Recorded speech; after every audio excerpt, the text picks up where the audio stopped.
Thank you for being here today. I'll see you in the next story. My family faked a medical emergency to lure me back. They wanted my inheritance. I turned the tables. The phone call came at 3:00 a.m., slicing through the silence of my San Francisco loft like a knife. My sister's voice raw and breaking with tears spilled through the line. "Claire, it's Dad. He's had a massive heart attack. I didn't breathe." I abandoned everything. My growing fashion career, the showcase I had bled from my apartment overlooking the bay, and emptied my savings for a one-way ticket back to Charleston. I had always been the dutiful daughter, even when an entire country and a lifetime of distance stood between us. But when I walked into the stark fluorescent-lit halls of St. Matthew's Medical Center and found no record of Martin Whitmore ever being admitted, I understood. This wasn't about love. It wasn't about family. It was about the $8.5 million inheritance waiting for me in 3 weeks. They had faked my father's death to bring me back under their roof, back into their control. Their mistake wasn't the elaborate lie. It wasn't even the grotesque way they twisted my grief into a weapon. Their mistake was thinking I was still the naive girl who had fled Charleston 5 years ago, heartbroken but hopeful. They had taught me that blood meant nothing when money was on the table. Now it was my turn to teach them something. The daughter they thought they could manipulate had learned to play their game, and unlike them, I intended to win. Before we dive back into this story, let me know in the comments where you're watching from. And if you're into tales of family betrayal and sweet revenge, don't forget to subscribe. Tomorrow's episode is one you definitely won't want to miss. The shrill ring of my phone had shattered the darkness of my loft at exactly 3:17 a.m. I'd fumbled blindly on my nightstand, squinting at the screen. Sophie, my sister, never called, especially not at this hour. "Hello," my voice was thick with sleep. "Claire." "Oh God, Claire." Sophie's voice cracked, punctuated by ragged sobs. "It's Dad. He's had a heart attack, a bad one." My body went ice cold as I shot upright in bed, heart hammering against my ribs. When is he in surgery?" "They rushed him to St. Matthew's about an hour ago," she choked out. "Mom's a wreck. Jason's with her, but Dad was asking for you before they took him back." Another broken sob. "The doctors said, Claire, they said we need to prepare for the worst. You have to come home now." I was already moving before she finished, lights flicking on. Suitcase yanked from the closet. Dad had always been healthy. Tennis 3 times a week, annual checkups, maybe the occasional bourbon. But he was 64 now, heart attacks didn't discriminate. "I'll be on the next flight," I promised, my throat burning. "Tell him." I broke off, swallowing thickly. "Tell him I'm coming." After hanging up, I stood frozen for a beat, staring out at the glittering city skyline. Then the fog of shock lifted, and urgency took over. I shoved clothes into a suitcase with trembling hands, cursed through 3 botched attempts at booking a flight. 4 hours later, I stood in my design studio at Harrington Atelier, explaining the unthinkable to Marion, my boss and mentor. Morning light streamed through the tall windows, casting long shadows across the half-finished sketches for the spring showcase, the one that was supposed to launch my career to the next level after years of clawing my way up in this brutal industry. Family emergency. Now. Marion's perfectly manicured eyebrows arched in disbelief as her gaze fell on my packed suitcase. "Claire, the Phillips presentation is in 5 days. We've committed to delivering the full collection, Hamtaitond." "I know," I rasped. "But my father, he might be dying. I have to go." Marion's expression softened, but her voice stayed firm. "Of course you do. But when you return, if you return, we'll have to reevaluate your role here." I was throwing away everything I'd fought for, everything I'd built with my own hands. But what choice did I have? I understand. I said the words, slicing my mouth like broken glass. And with that, I walked away from everything I had worked so hard to build, for a family who had already decided my love. My life was just another asset to exploit. The journey back to Charleston blurred into a haze of airport terminals, overpriced coffee, and relentless anxiety. I drained what was left of my savings on a last-minute business class ticket, the only seat available, and spent the flight flipping between restless sleep and desperate attempts to reach anyone at St. Matthew's Medical Center. Strangely, no one could seem to connect me to my father's room. No updates, no information, just polite apologies and the hollow promise that someone would get back to me shortly.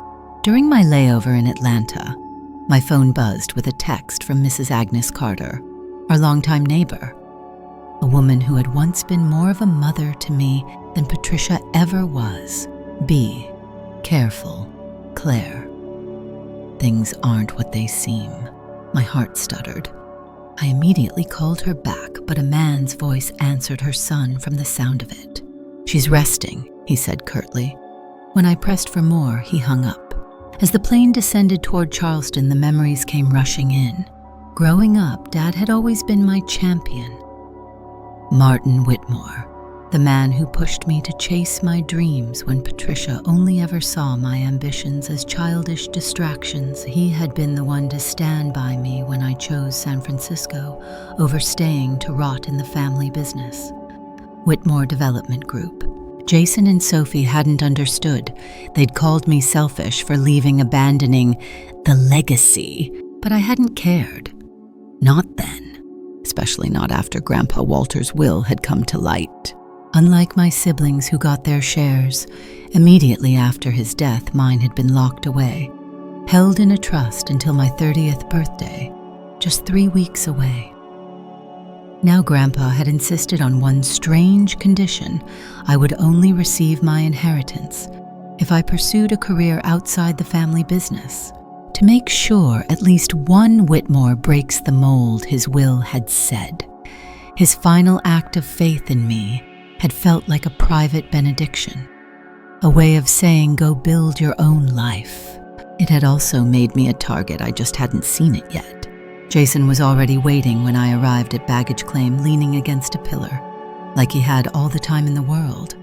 His appearance was polished as ever, pressed, slacks, designer loafers, but something felt off. His face wore the expected somber mask, but his eyes lacked the rawness of someone who had been crying. "Claire," he said, pulling me into a stiff hug. "Thank God you're here." "How's Dad?" I asked, pulling back, immediately scanning his face for any hint of the truth. Has there been any change? Jason hesitated a fraction too long. "It's touch and go," he said finally. "The doctors are doing everything they can." "I want to go straight to the hospital," I insisted, as he grabbed my suitcase and started toward the exit. "Of course," he said, but his pace slowed almost immediately, though Mom was hoping you might stop by the house first. Freshen up. The whole family's there. The whole family? That didn't make sense. Our extended relatives were scattered across the East Coast. Claire Whitmore's emergency wasn't something you flew cross-country for unless there was something much bigger at play. "How bad is it, Jason?" I demanded. He didn't answer, just kept walking. As we drove through town, the changes were impossible to miss. Massive new developments sprawled across land that used to belong to small farms and peach orchards. Gleaming shopping complexes, condo towers that scraped the humid sky, all bearing the familiar blue and gold logo of Whitmore Development Group. Jason caught my look and smiled a tight, almost proud curve of his mouth. Impressive, right? Dad's vision really turned Charleston around in the last 2 years. "Must have taken a lot of capital," I said lightly. Jason's knuckles tightened around the steering wheel. "We've had very supportive investors," he said stiffly. When we pulled into the driveway of our childhood home, a grand colonial that had stood for 5 generations, I wasn't surprised to see a line of expensive cars parked along the street. I recognized one immediately, Gerald Monroe's sleek black Mercedes, our longtime family attorney. Another an unmistakable candy red Porsche belonged to Uncle Tom, who hadn't set foot in Charleston in over a decade. "Why's Gerald here?" I asked sharply. "And Uncle Tom?" Jason's smile was too quick, too practiced. "Everyone's rallied around Mom during this difficult time." He said vaguely. "Let's go inside first," he added, already reaching for my door handle. "Then I'll take you to St. Matthew's." "No," I unbuckled my seatbelt and pushed the door open myself. "Hospital first. I've been trying to get information about Dad's condition for almost 24 hours, and no one will tell me anything real. I need to see him." Jason sighed heavily, like a man burdened with the unreasonable demands of a hysterical relative. "Fine," he muttered. But something in his tone told me he never expected I'd insist. And whatever awaited me at that hospital, it wasn't going to be what they wanted me to find, and Matthew's Medical Center was a 15-minute drive dragged out by the suffocating silence between Jason and me. When we finally arrived, he led me to the cardiac care unit, with the ease of someone who had been there many times before. His confidence only made what happened next more jarring. At the nurse's station, Jason leaned in and said, "Martin Whitmore room, 4117. The nurse frowned, typing rapidly into her computer. "I'm sorry," she said. "We don't have any patient by that name. In fact, 417's been empty since Tuesday." Jason stiffened. "That's not possible. He was admitted yesterday. Heart attack." The nurse shook her head. "I've been on shift since yesterday afternoon. No Martin Whitmore, no cardiac emergency." I turned to Jason, whose face had drained of color. "What's going on?" I demanded, my voice low and deadly. "There must be some mistake," he stammered. "Maybe they moved him to another hospital," I asked coldly, the pieces clicking together in my mind. Mrs. Carter's cryptic warning, the strange avoidance of my calls, Gerald Monroe's car at the house. Jason's voice dropped. "Let's go back to the house. I can explain everything there." "Is Dad even sick?" I snapped loud enough for several people in the waiting room to glance our way. Jason grabbed my arm roughly, trying to steer me toward the exit. "Not here, Claire." I yanked free. "Tell me the truth now, or I swear to God I'll cause a scene you won't be able to clean up." Jason's shoulders slumped in defeat. "Dad's at home. He's fine. He had a minor health scare. It wasn't a heart attack." The betrayal hit me like a punch to the gut. "You lied to me," I whispered, stunned. "I gave up everything, my work, my life for this." "We needed you to come home," Jason insisted, his voice urgent pleading. "It's important, Claire. It's about family. I'll explain everything in the car." But he didn't explain. Not really. The drive back was filled with meaningless talk about duty, about legacy, about how I had been away too long. By the time we pulled back into the circular driveway of my childhood home, my shock had calcified into pure fury. I pushed out of the car before Jason even killed the engine, storming through the front door, following the sound of hushed voices to the dining room. There they were, not a grieving family, gathered in the aftermath of a crisis, but a well-organized strategy meeting. Patricia poised as ever in her pearls and cashmere. Sophie sipping coffee, like the tearful phone call had never happened. Gerald Monroe, the family's ever-faithful lawyer, scanning through a thick stack of documents. And Martin Whitmore, my supposedly critical dying father, very much alive and robust, standing at the window with a glass of bourbon in hand. The entire room froze when they saw me, a portrait of guilt. "Claire," Dad said, first setting down his drink and stepping toward me, arms open for an embrace. "Sweetheart, you're home." I stepped back, my voice slicing through the heavy silence. Don't you dare!" Patricia rose, smoothing her slacks, like she could iron away the disaster unfolding before her. "Claire, I know you must be confused," she began. "Confused." My voice cracked with fury. "I'm not confused. I'm furious. You lied to me. You made me think Dad was dying." "We needed you home," Sophie said quietly, as if that justified everything, for what I demanded, glaring at each of them. "What was so damn important that you had to fabricate a medical emergency?" The room exchanged nervous glances. Gerald Monroe cleared his throat awkwardly, as if gearing up for some polished legalese. "Perhaps we should all sit down," Dad suggested, smoothly motioning toward the dining table. "Some lunch. We'll explain everything calmly." "I don't want lunch," I said coldly. "I want the truth." And somewhere deep inside, a memory clawed its way forward, hot and bitter. 2 years ago, just before I cut them off, Dad had taken the trust fund. Grandpa left for my education and gambled it away in a failed luxury condo project. I had found out too late when the tuition bills came due and there was nothing left. No savings, no backup. I had been forced to take out crushing student loans just to finish my degree. When I confronted him, Martin Whitmore hadn't even looked ashamed. "It's still for the family, Claire," he had said like that, excused everything. That was the day I realized blood may be thicker than water, but it was nowhere near as thick as greed.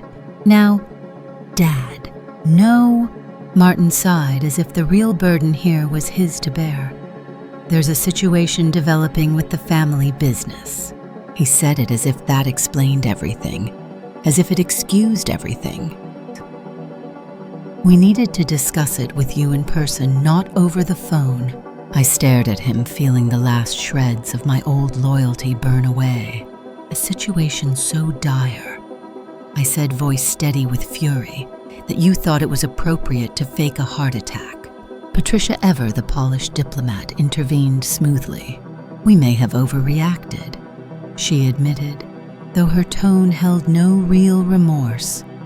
"But Claire, we were worried about you, living all alone in San Francisco. It's time you came home where you belong, especially with your birthday coming up." My birthday, and with it the key to my inheritance. The realization clicked into place with a sickening inevitability. "This isn't about family," I said slowly, my eyes locking with Dad's. "This is about the trust Grandpa left me." For a fraction of a second, something flickered across Martin's face. Fear, maybe, or calculation, before it vanished under a mask of paternal concern. "This is about protecting the Whitmore legacy," he said smoothly. "The future your grandfather worked so hard to build." "Right," I said coldly. "The future that somehow requires my signature and my bank account." Dad's hand moved in a casual gesture toward the staircase. "Why don't you go upstairs, rest a bit? We'll have a proper family dinner tonight, and we can talk everything through, calmly."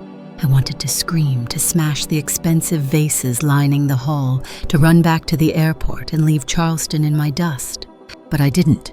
Instead, I nodded stiffly, walked away, and climbed the stairs to the room that had once been mine. It was like stepping into a museum exhibit.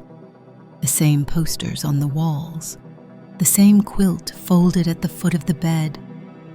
Frozen in time, waiting for the good little daughter to come home. Once alone, I sank onto the edge of the bed, shaking with rage and humiliation. My phone buzzed on the nightstand. A text from an unknown number. "Meet me at Rosie's Diner at 9 p.m. Come alone. M. Mrs. Carter." Now I understood the urgency behind her warning. Dinner was an exercise in excruciating pretense. Patricia had gone all-out pot roast roasted potatoes, fresh rolls, my childhood favorites, laid out like a trap.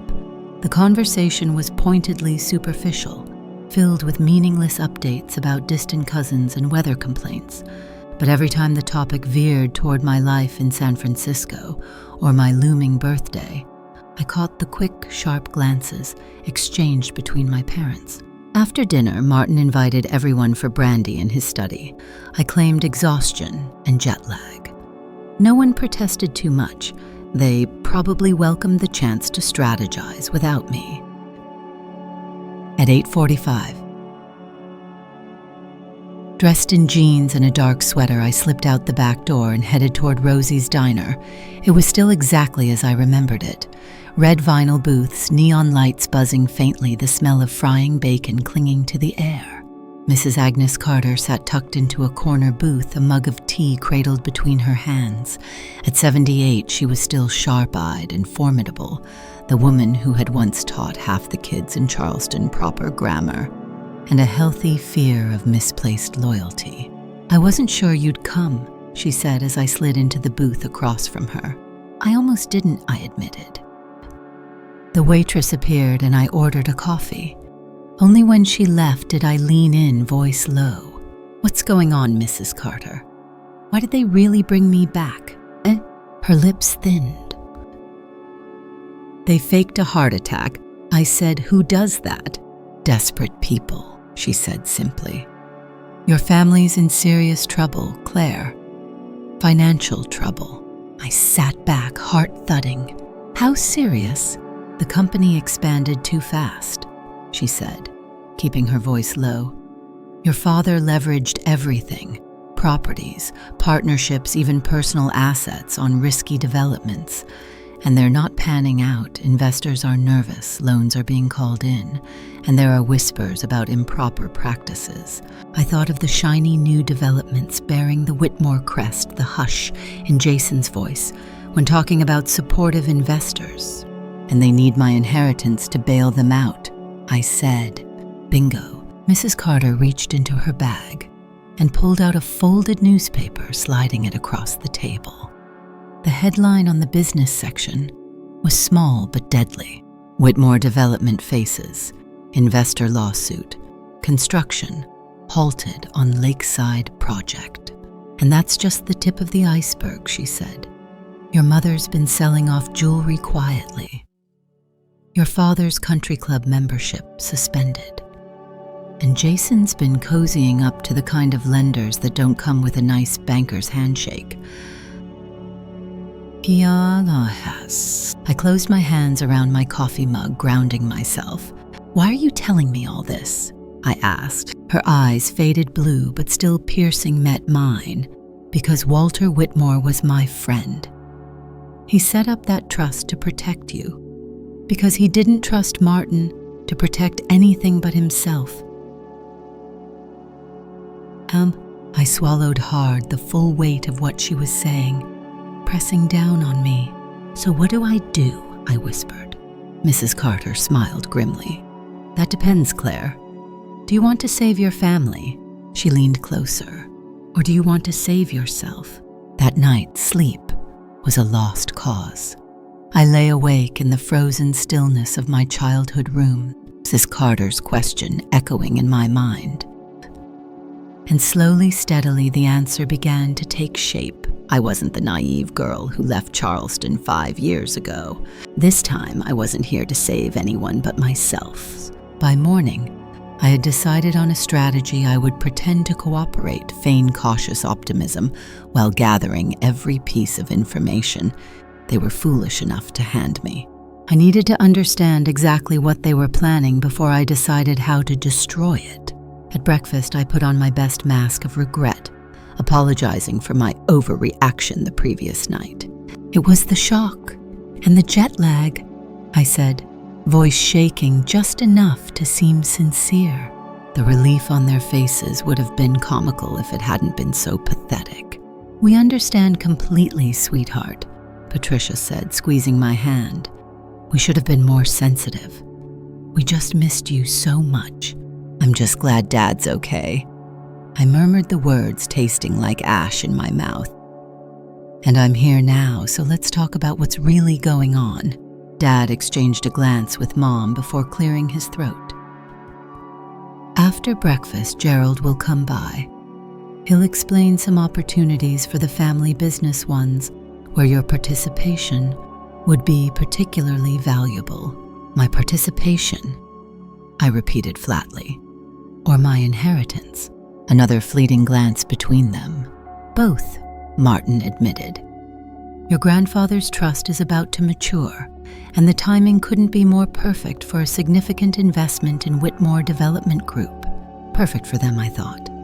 Not for me. Gerald Monroe arrived at exactly 10 a.m. briefcase in hand, his bald head glinting under the dining room chandelier. He greeted me with the practiced warmth of a man who'd lied for a living. I understand there was some confusion about your sudden trip home, he said, settling into his seat. But I assure you, Claire, this is a matter of great importance to your family's future. So I've gathered, I said coolly. Gerald launched into what was clearly a rehearsed pitch, complete with charts and projections about Whitmore Development's unprecedented growth. Yes, they had temporarily overextended resources. Yes, the timing of investor payments and loan obligations had created a liquidity crunch. But it was all temporary. All they needed now was a strategic influx of capital. My capital. The trust your grandfather established will mature in 3 weeks, Gerald concluded, tapping the folder in front of him. You'll have access to approximately $8.5 million in liquid assets and property holdings. I tried not to show my shock. No wonder they were desperate. We propose you invest the full amount into Whitmore Development, Gerald said. As a family limited partner, the paperwork would transfer the assets directly into the company upon maturity. All of it? I asked, feigning polite curiosity. That seems extreme. The situation requires decisive action. Dad interjected quickly. Half measures won't be enough. I nodded thoughtfully, pretending to consider. I'd like some time to review everything, I said. Of course, Gerald said with a thin smile. But we would need your commitment rather soon. There are time-sensitive matters at play. I'm sure there are, I murmured. After Gerald left, Jason offered to take me on a tour of the company's developments, a blatant attempt to impress me with the empire they were so desperate to save. Show you exactly what you'll be helping to build, he said with a grin. I accepted, slipping into the passenger seat of his gleaming SUV, every muscle in my body tense with calculation. We drove through Charleston past sites, bearing the gaudy banners of Whitmore Development. Half-finished luxury condominiums stood silent. No workers in sight. Shopping centers with empty storefronts sat like hollow promises. An office complex, still under redesign, Jason claimed, looked abandoned vines already creeping over exposed concrete. It looks like you've been busy, I said lightly, watching his hands tighten on the wheel. How are all these projects being financed? Various investors, banks, usual channels, he said, his tone clipped. And the investors, they're happy with the progress. Jason's jaw flexed. There have been some delays, nothing unusual in development. Right, delays, lawsuits, whispers of fraud. Hence the need for my money, I said smoothly. Your investment, Jason corrected quickly. It's not like we're asking for a handout, Claire. You'll be a full partner. I nearly laughed at that. A full partner. Just like the last time Jason dragged me into one of his bright ideas. The memory flashed unbidden, Jason needing a small favor years ago. He had used my name, my credit, my identity to co-sign a business loan without my knowledge. When the deal collapsed under accusations of fraud, I had almost been pulled into an international lawsuit. It had taken a year, endless legal battles, and thousands of dollars in attorney fees to clear my name. Jason had called it a misunderstanding. I called it what it was. Betrayal. The only reason I hadn't pressed charges back then was because I had still believed foolishly that family meant something. Never again.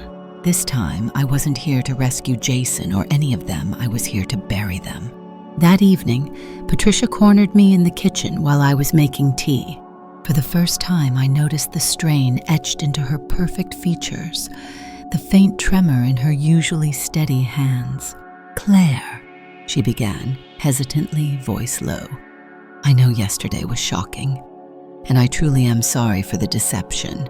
I didn't answer. I simply stared at her, waiting.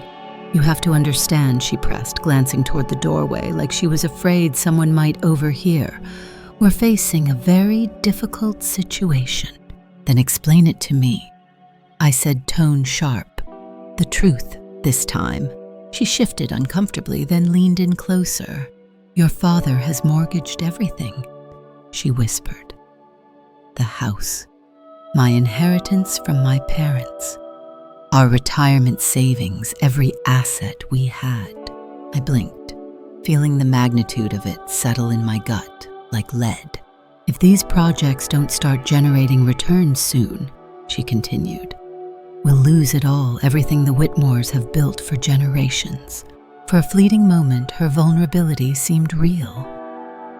For one heartbeat, I almost softened. Then she said it. "That's why we need your inheritance, Claire. It's the only way to save the family.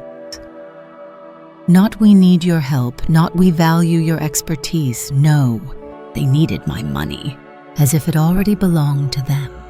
I stared at her, the woman who had spent my entire life belittling my choices, diminishing my accomplishments. And now she dared to stand there, hands outstretched, expecting salvation. "I need some time to think," I said stiffly, lifting my tea mug and walking away, leaving her alone in the silence she deserved. That night, in the privacy of my childhood room, I carefully examined the documents Gerald Monroe had left behind. I photographed key pages one after another, the dim light catching the fine print that held my future hostage. The legal language was deliberately dense, but the meaning was clear enough. Upon my 30th birthday, all assets from Grandpa Walter's trust would be transferred to Whitmore Development Group.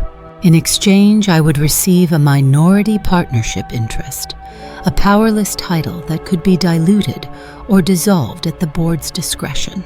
And who controlled the board? Martin and Jason. In short, they expected me to hand over everything and be grateful for the privilege. Sifting through old drawers, I stumbled across my high school yearbook, and tucked inside, folded neatly, a letter in my grandfather's hand. The yellowed paper crackled as I opened it. "My dear Claire, by the time you read this, I may be gone. I've set aside your inheritance in a way that protects it from those who might see it as a solution to their own mistakes. Trust your instincts, especially when it comes to family. The Whitmore determination runs strong in you, but remember, it can be both a blessing and a curse. Love always, Grandpa." I traced the familiar handwriting with my finger, feeling a fierce surge of connection to the man who had seen this coming long before I had. The next morning, I made a critical call to Franklin Hayes, Grandpa's former attorney, who had helped establish the trust. He now lived a retired life in Florida, and though surprised to hear from me, he grew serious the moment I explained. "This is exactly what Walter feared," he said gravely. "Your father tried to contest the terms right after the will was read, wanted everything consolidated under the business. Can they access it without my consent?" I asked tightly. "Absolutely not," Franklin confirmed. "The trust is ironclad. Only you can authorize any transfer once you turn 30. He hesitated before adding, "And there's more." Walter insisted on additional protections if anyone attempts to coerce or manipulate you. The assets can be immediately redirected to several charitable foundations. Relief crashed over me like a wave. "They can't force me," I whispered. "No," Franklin said firmly. "But Claire, if they were desperate enough to fake a medical emergency, they might be desperate enough for worse." His warning lingered in the air between us, heavy and unspoken. "Be careful." I hung up, staring out at the sprawling estate that wasn't a home anymore, just another battlefield. They thought they had trapped me. They had no idea I was already planning their downfall. I spent the day playing the role of the dutiful, considering daughter, asking careful questions about the business, pretending to weigh my options, while in reality weaving a net of evidence so tight it would be impossible for them to escape. With every strained conversation, every over-rehearsed justification, the picture grew clearer and darker. Whitmore Development Group wasn't just failing, it was rotten to the core. A Ponzi scheme thinly disguised as a family business using new investor money to pay earlier investors while secretly bleeding funds to fuel my family's lavish lifestyles. My inheritance wasn't just their last chance to stave off bankruptcy, it was their last shield against prison. By evening, the full horror of what they had built stood before me, and the weight of it settled hard and cold in my chest. As I prepared to meet Mrs. Carter again, a soft knock came at my door. It was Sophie leaning casually against the frame, her posture relaxed, her smile just a little too bright. "Hey," she said, her voice syrupy sweet. "Want to get out of here for a bit? Maybe hit that new boutique downtown. I saw a dress that screamed your name." The transparency of the invitation almost made me laugh, but playing along might still serve me. "Sure," I said, giving her a smile that didn't quite reach my eyes. "That sounds nice." The boutique was exactly what I expected. Overpriced, sterile, soulless. But it gave Sophie the perfect excuse to usher me into a trendy cafe afterward, where she ordered 2 glasses of white wine before I'd even taken off my coat. By the 3rd glass, her polished facade began to crack. "You don't know what it's been like," she blurted out, spinning the empty glass between her manicured fingers. "Dad's impossible. He keeps making promises to investors he can't possibly keep. Jason's no better. He's been siphoning money into his own accounts for months. Thinks no one notices." I kept my expression carefully neutral, my hands loose around my coffee cup. "That must be stressful," I said softly. "Stressful." Sophie laughed bitterly. "It's a nightmare. Last month I had to talk Dad out of using Mom's trust fund to finance some ridiculous marina project. Can you imagine?" My eyes narrowed slightly. "But I thought Mom already contributed her inheritance." Sophie rolled her eyes. "That's what she wants you to think, classic Patricia, always playing the martyr. She kept her trust separate, thank God.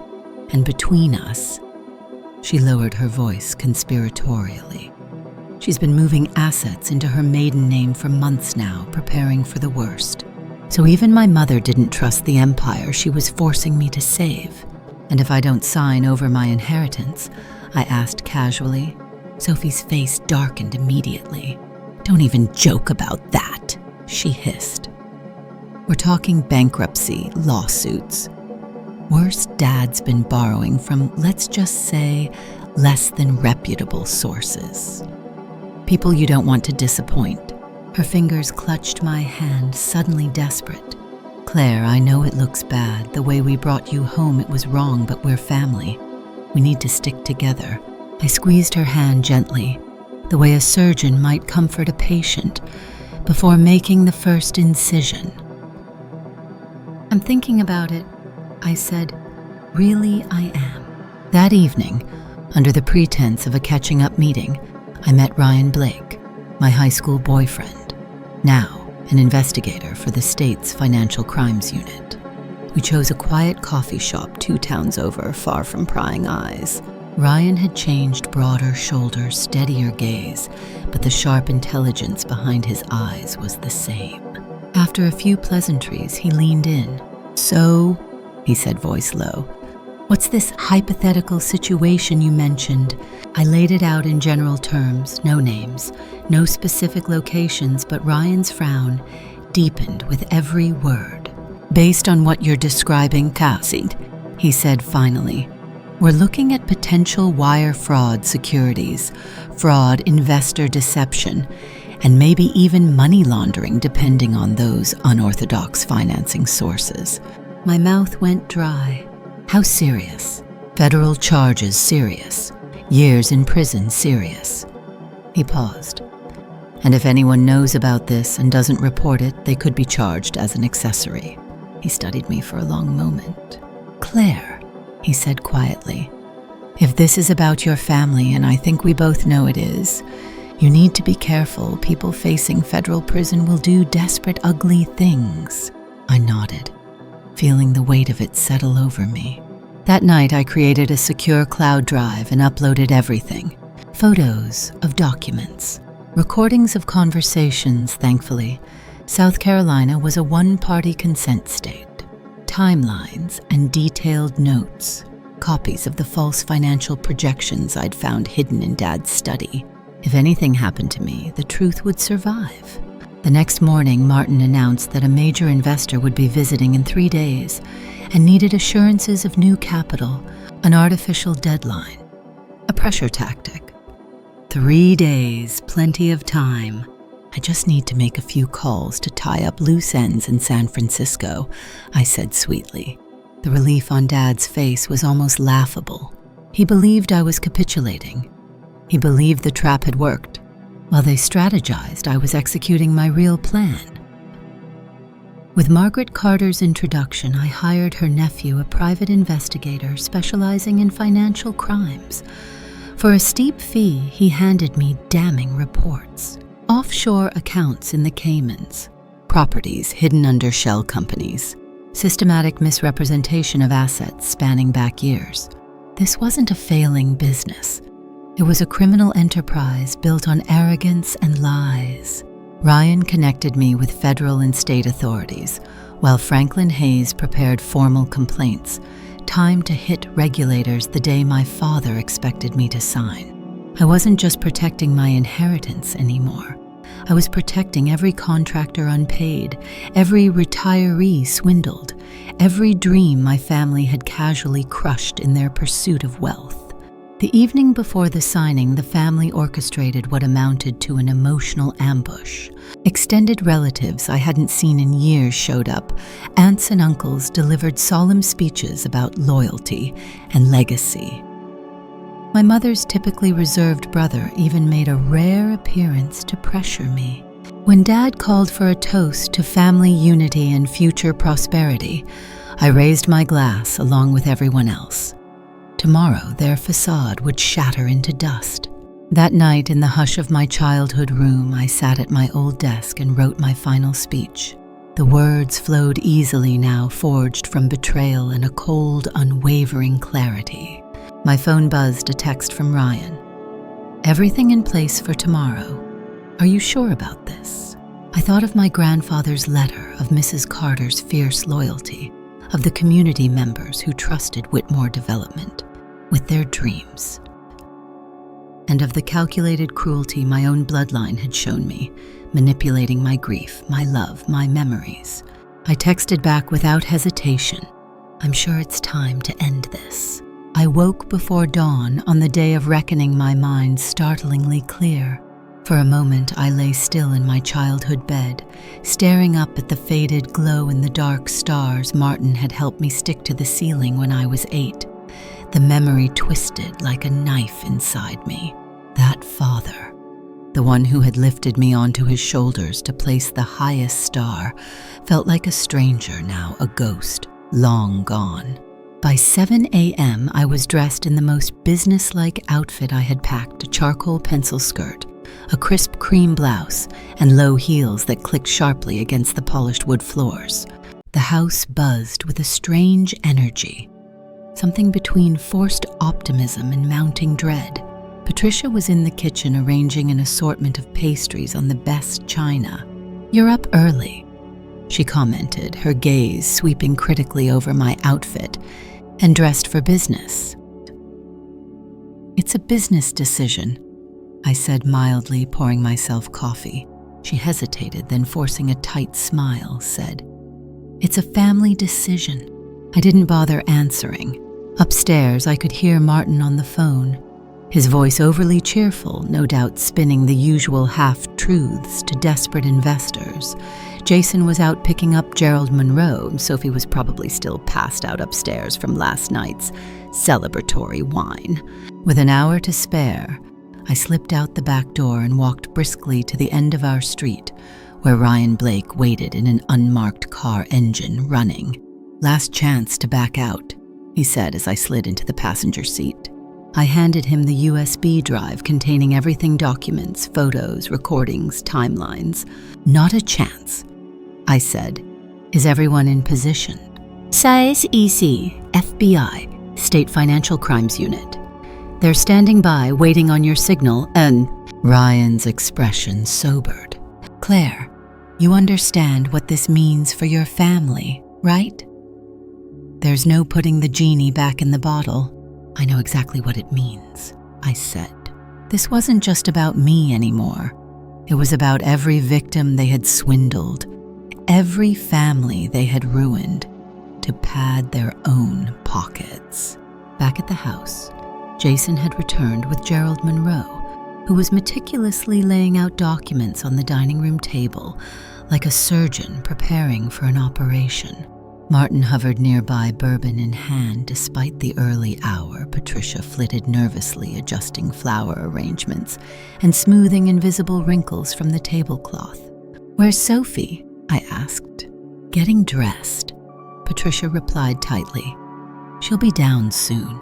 Martin cleared his throat, adopting his faux paternal tone. "Before we begin, Claire, I want to thank you for thinking this through. I know it was a shock initially, but you've proven yourself a true Whitmore, putting family first." The irony nearly made me laugh. Bernard gestured to the chair across from him. "I've prepared the final transfer documents," he said. "Once signed, these will take effect immediately upon your 30th birthday, transferring all assets from the trust into Whitmore Development." I took my seat, deliberately placing my phone on the table with the recorder already rolling. "I'd like to understand exactly what I'm signing," I said sweetly. "Would you mind walking me through each document for the record?" Bernard faltered, glancing at Martin, who nodded impatiently. "Of course," Bernard said, trying to regain his composure. "Though it's quite straightforward." The doorbell rang. Patricia frowned. Who could that be at this hour? "I'll get it," Jason said, but I was already on my feet. "No need," I said, my voice calm. I opened the door to find Franklin Hayes, flanked by 4 serious-looking individuals in dark suits. Behind them stood Ryan alongside uniformed officers. "James," I said loudly enough for the entire house to hear. "Thank you for coming. Please come in." The effect was immediate. Martin's face twisted from confusion to horror as badges flashed and introductions were made. "Martin Whitmore." One agent said, "Special Agent Heather Reynolds, FBI. We have a warrant to search the premises and seize financial records related to Whitmore Development Group." Patricia appeared in the hallway, her complexion paling to a ghastly shade of gray. "What is the meaning of this?" she gasped. Another agent stepped forward. "Mrs. Whitmore, I'm with the SECC. We're investigating allegations of securities fraud, wire fraud, and investor deception." Every eye turned toward me, realization dawning like a thunderclap. "Claire," Martin said, voice dangerously low, "what have you done?" I met his gaze, steady and unafraid. "I did what Grandpa Walter would have expected. I protected his legacy. The real one, not the house of cards you've built." Agents moved swiftly through the house, heading for Martin's study for the basement files, for the hidden safes I had tipped them off about. "You have no idea what you've done," Martin snarled. "You've destroyed this family." "No," I said, voice like steel. "You destroyed it the day you decided to lie, cheat, and steal, and when you faked a heart attack to manipulate me into saving your sinking empire." Gerald Monroe frantically tried to scoop up documents, but an SEC agent stopped him. "Those are evidence, sir. Jason, face flushed with fury, lunged toward me. Ryan stepped between us immediately. "I wouldn't recommend that," Ryan said coolly. "You little bitch." Jason spat over Ryan's shoulder. "You think you're smart. You don't know who you're messing with. Dad has connections. We'll beat this." "That's enough," the FBI agent barked. "Step back, Mr. Whitmore, or we'll have to restrain you."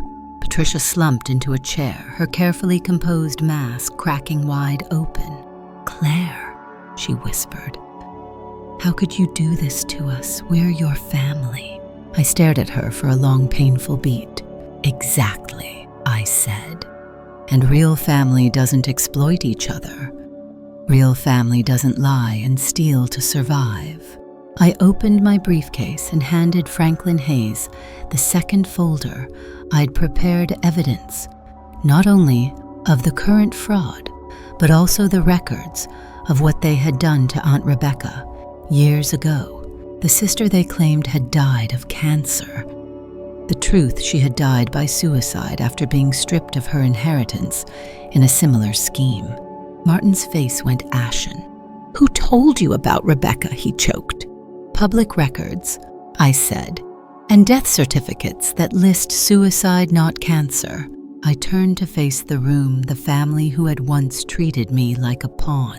"This ends today." Agents handcuffed Martin first.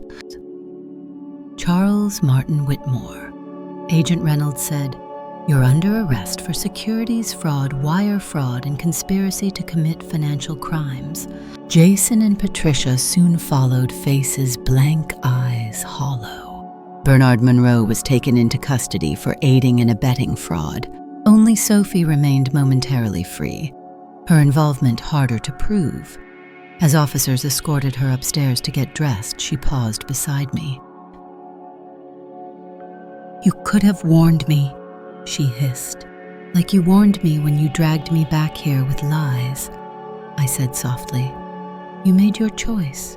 As the last patrol car disappeared down the street, Mrs. Carter approached me, her hand resting gently on my shoulder. "What will you do now?" she asked quietly. I stared at the house that had been my prison and my battlefield, the house now marked with yellow crime scene tape. "First," I said, "I'm going to make sure every single victim gets as much restitution as possible." "And then?" she asked.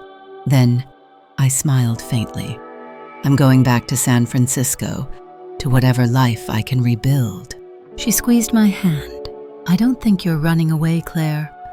I think you're finally free." And for the first time in years, I believed her. The weeks following the arrests blurred together. A churn of legal meetings, depositions, and emotionally draining conversations. Working side by side with Franklin Hayes and Ryan Blake, I combed through mountains of evidence, helping authorities identify victims of the Whitmore fraud. I personally met with many of them, contractors who hadn't been paid in years, retirees who had sunk their life savings into fake developments, small-town business owners who trusted the Whitmore name and were left bankrupt. Each story carved another mark into my soul. Each face reminded me why I couldn't regret what I'd done. When my inheritance trust matured on my 30th birthday, I didn't celebrate. Instead, I signed documents establishing the Whitmore Restitution Fund, using a significant portion of the trust to repay those my family had wronged. I kept just enough to secure my own future. But wealth once so seductive now felt hollow compared to the lives we had shattered. The legal cases moved swiftly, the mountain of evidence overwhelming any hopes of defense. Martin and Jason both received substantial federal sentences, 15 and 12 years respectively, for their central roles in orchestrating the scheme. Patricia and Sophie negotiated lighter sentences in exchange for their cooperation, exposing hidden accounts and fraudulent deals that recovered millions for the victims. Gerald Monroe lost his license to practice law and faced criminal charges of his own. 3 months after the arrests, I returned to Charleston's county courthouse for my father's sentencing. Martin refused to meet my eyes as he was led into the courtroom shackled and diminished. When given the chance to speak, he rasped, "I built everything for my family. Everything I did for the Whitmore name. My daughter destroyed that legacy out of spite." The judge didn't flinch. "Mr. Whitmore," she said sternly, "this court has heard testimony from dozens of people who trusted you. You betrayed them systematically and shamelessly. Your legacy was built on fraud and deceit, and your daughter showed remarkable courage in exposing it." Martin Whitmore received 15 years in federal prison. He never looked at me again as he was led away. Outside the courthouse, I was surrounded by faces I hadn't expected, neighbors, family, friends, strangers who had once admired the Whitmores and now thanked me quietly for tearing the illusion down. One elderly couple approached timidly. "You don't know us," the man said, his wife clutching his arm, "but we invested our retirement with your father 5 years ago. We thought we'd lost everything." "I'm so sorry," I said, the familiar guilt tightening in my chest. But the woman smiled through tears. "No, dear. We wanted to thank you. We received our first restitution payment last week. It's not everything, but it means we can keep our home." Tears pricked my own eyes. In that moment, I knew I had done the right thing, no matter what it cost me. As the crowd began to disperse, I spotted a familiar figure lingering across the street. Sophie. She looked different. Thinner shadows under her eyes, her once flawless makeup absent. I hesitated, then crossed to her. "I didn't expect to see you here," I said. "I wasn't sure I'd come," she admitted. "But I needed to say I'm sorry for what it's worth." I looked at her, this sister who had lied so effortlessly, who had helped lure me back into the family's trap. And yet there was something raw and broken in her now that hadn't been there before. "Why did you go along with it, Sophie?" I asked quietly. She laughed bitterly. "That's the Whitmore way, isn't it? Keep pushing forward, never admit defeat, and when it all falls apart, find someone else to blame." She stared down at her hands. I had a lot of time to think about who I became under Dad's influence. It wasn't who I wanted to be. "And who do you want to be now?" I asked. "I don't know yet," she said honestly, "but not someone who hurts others to save herself." She met my gaze directly. "I testified against Dad and Jason. Told them everything, even about the offshore accounts they thought I didn't know about." I nodded, slowly understanding the cost of that decision. "Good luck with your sentencing," I said, turning to leave. "Claire," she called after me, her voice trembling.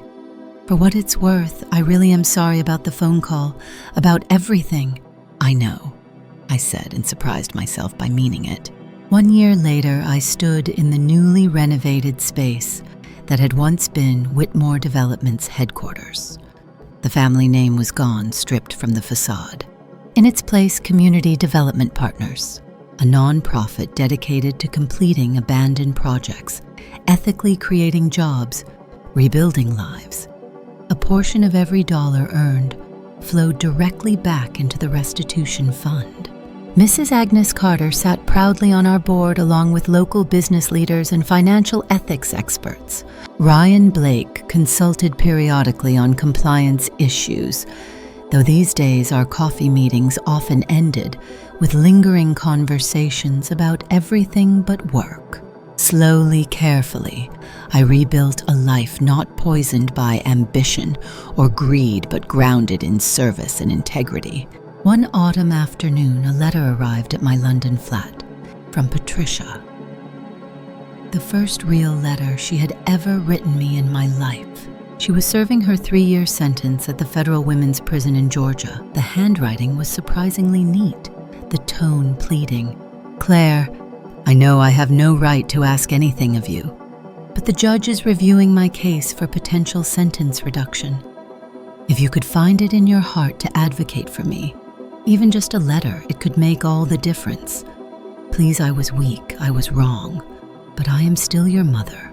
My hands trembled slightly as I set the letter down. A month later, I found myself standing inside the visiting room of the prison.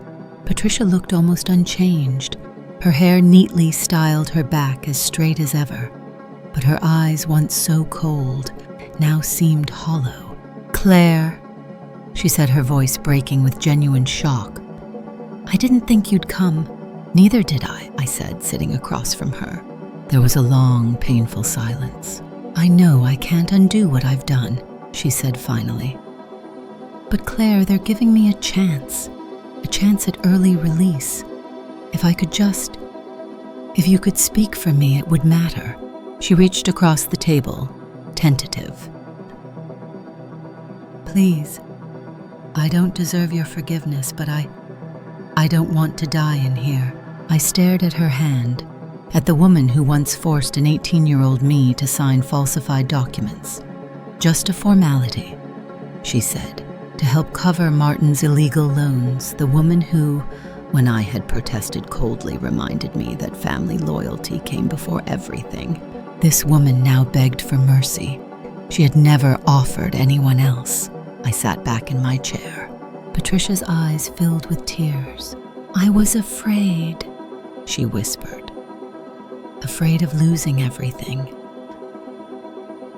"And now you have," I said simply. She said nothing.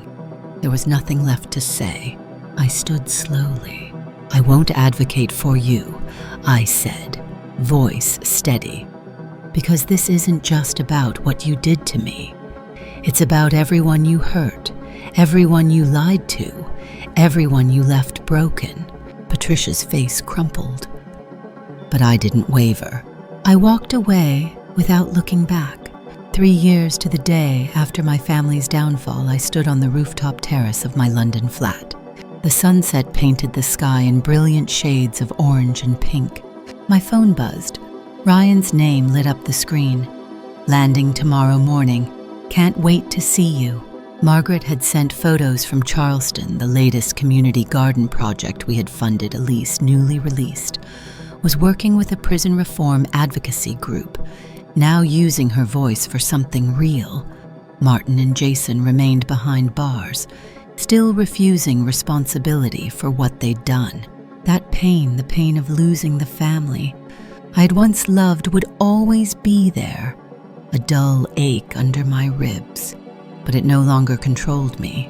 The inheritance my grandfather protected had become more than just money. It had become a tool for rebuilding, for justice, for hope. And maybe, just maybe, that was the real legacy he had dreamed for me all along. Claire didn't choose hatred. She chose freedom. She didn't choose to keep carrying the weight of a family that only knew how to exploit her love. She chose a new path, one where her self-worth would come first. If you've ever sacrificed without being appreciated, if you've ever felt betrayed by the very people who should have protected you, you are not alone. Comment 8 if you too are on the journey of healing and reclaiming yourself. And if today's story touched your heart, don't forget to like the video and subscribe to the channel so we can continue walking these powerful journeys of awakening and growth together. Remember, you don't need your family's permission to live a life worthy of you. You only need to believe in yourself.